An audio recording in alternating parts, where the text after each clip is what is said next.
So recently, I had my first private lesson since last summer, as I had quite a hard time coordinating schedules and finding the right moment for it. But fortunately, now I'm back taking them. And yes, I've always wanted to talk a bit about, in a video format like this, about things that occur to me while I do these lessons, or things that happen, or maybe simply like the lessons I receive. And there's so many things you can learn, and I'm not a teacher, so my technique is unfortunately limited. But I always like working on several things, not just technique, of course. But today I want to talk mostly about the technique thing, which I found very interesting, something that happened, which helped me illustrate a point I would also like to make in general about dancing tango and about the male role. So I'll be talking about male and female roles. In this way, you can also say male leader and follower. You can say the man and the woman. I just actually switch between these terms myself all the time, but I'll just use male and female now to create the contrast. Also, because like the origin of these roles have to do with men and women, and they have their own functions in the dance. So that's why I chose these words now. But yes, what I always like to do after a while, especially, well, every time, I guess, every time I take a private lesson, but especially if it has been a while, I like to do some kind of general check, like you would check for a car once a year or something, just to see how I'm doing in terms of, well, especially technique. Because one of the things that always happens in tango dancing is that unconsciously, subconsciously, whatever, you always end up doing weird things if you're just dancing out there and nobody corrects you. And private lessons, of course, are a great way to improve on those things. So I did this first song. So I picked Tanturi Castillo, which is nice, very nice music as well for practicing. And yeah, I just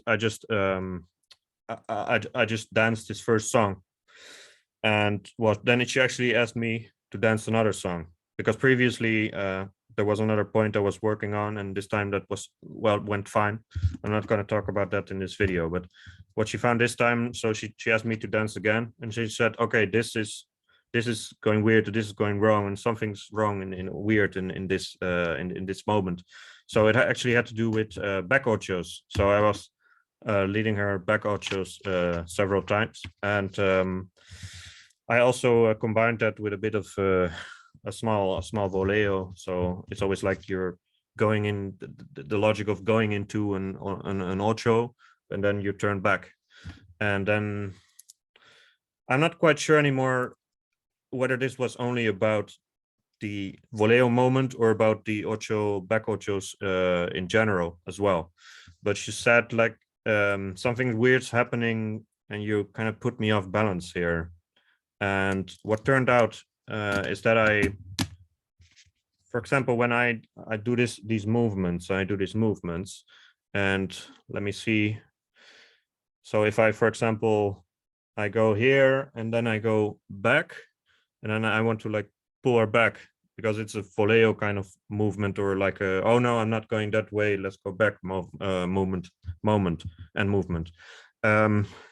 But what happened is that I put too much weight on one side, and also kind of bent my knee, which is a weakness I have. I always like bending my knee, but it's in tango, it's not all that great, I believe. I'm not a teacher, so please correct me if I'm wrong. But what turned out is that I put her off balance, and if you turn the roles around, then the woman, in this case the teacher, my teacher is a woman, like she would feel like she needs to make a movement that requires a lot of, as anyone who can follow may attest, like it requires a lot of practice and skill to do ocho as well. And then when you're kind of being pushed into a diagonal line away from the leader, then it becomes much harder to make this movement well. And yes, I think that's mostly what was happening there. And yeah, what I what I learned from that is that it's always like I already knew, but you get reminded that how important it is for a leader. And I think a lot of leaders actually could improve on that, is that you always accompany the follower. So in your every move, you're like dancing with the woman instead of just dancing alone and dancing for yourself. And what I like about private lessons is that usually when I make a mistake, this teacher can show me the other way around what I'm doing and how it feels. So I'm kind of familiar with following in that sense, that I know as a leader everything that goes into following. In a sense, it's just following, but every step a follower or a lady makes requires practice and skill. And if you're just leading around and you never really realize that you're dancing together, like the cliche thing, like it takes two to tango, but it's true every time when we're talking about technique. Like, it's okay for you to want to do a back ocho, but you're not alone. So you need to make it a quality movement if you want to execute that well. So yes, that's just what I found very interesting about this session, is that I realized just once again how important it is to,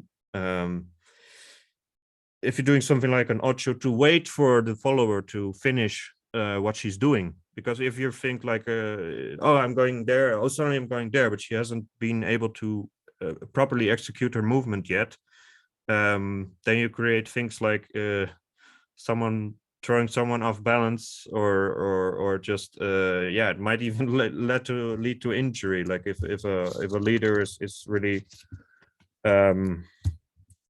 has really bad technique, or does things he's not supposed to do because he doesn't have the technical skill, like difficult figures or something, you might actually injure your follower, because in the end you're not dancing alone.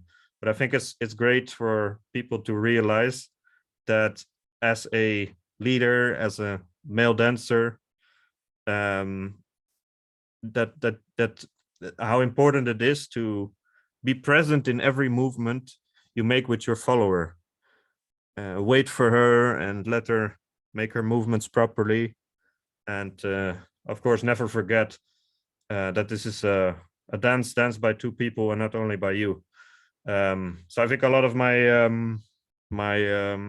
followers, the people who would watch this kind of video, know more about tango technique than I do, and some are also teachers. So this message might not be too original or surprising to them, but I just wanted to talk about what I perceive as important when I'm learning things, or when I'm trying to remember things from the past, or improve on those things I already know but should become better. Because at some point, like if you're like at a certain level and you're always satisfied with this level, I mean, that's fine, you can dance socially, but like I personally, I have the ambition to improve on that, and that's what I'm trying to do with these things. And I'll probably, if I would dance socially now, I would probably make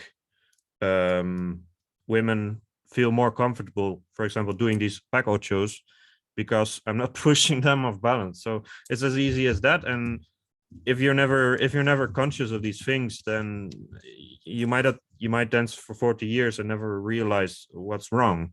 And of course, it's not necessarily wrong in the sense that they don't really get hurt if you put them a bit of balance, but it's much more pleasant if these things don't happen. So I'll be making future videos about this, about these technique topics or other things from private lessons, and share them with you. And I'd love to hear your comments about these particular subjects, and see you next time.